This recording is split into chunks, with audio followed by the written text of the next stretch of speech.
Dans la cacophonie des villes, qui n'en a jamais rêvé?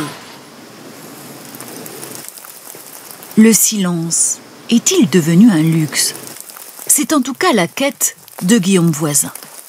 Ce jour-là, cet audio-naturaliste sillonne les abords d'un monastère dans le massif de la Grande Chartreuse.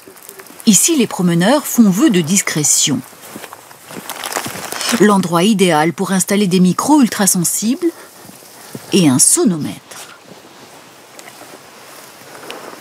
Ce qu'on veut, c'est pouvoir entendre cette belle nature et ce qu'elle a à nous dire, tous ces petits bruits là qu'on n'a pas le loisir d'entendre quand il y a l'homme qui fait du bruit à côté, quoi.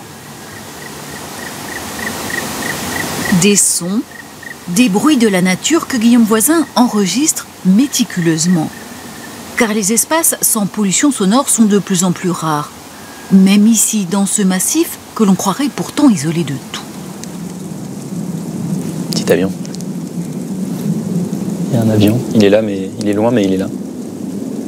Aller chercher la pollution sonore, c'est aussi prendre conscience de toutes les pollutions qu'il y a avant. Une bulle, loin des fracas du monde, c'est aussi ce que sont venus chercher ces promeneurs. Aujourd'hui, on est dans une société où il y a beaucoup de bruit, d'images, où ça va très très vite.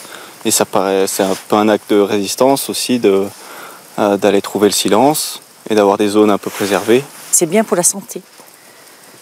Je suis moins énervée quand je suis dans le silence. Si je suis dans un environnement bruyant toute la journée, en fin de journée, je suis à cran, quoi.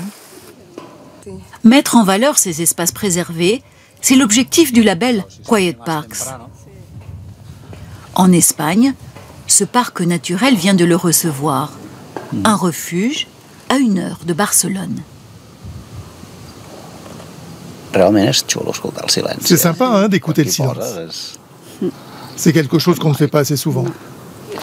Cette quiétude, Pep Panon, le garde forestier, et Mireia Villa, la directrice, l'apprécient à sa juste valeur, car ils connaissent les effets néfastes du bruit sur la biodiversité.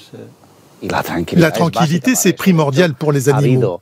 On a vu par exemple des rapaces qui ont abandonné leur nid à cause du bruit. Pour se protéger, beaucoup de mammifères ont changé leurs horaires. Ils vivent davantage la nuit. Sauf que de plus en plus de gens font du vélo ou marchent la nuit. Ils volent ainsi des moments de tranquillité aux animaux. Un quart d'heure sans bruit d'origine humaine, au lever, au coucher du soleil et en milieu de journée, ce sont les critères pour obtenir le label Quiet Parks.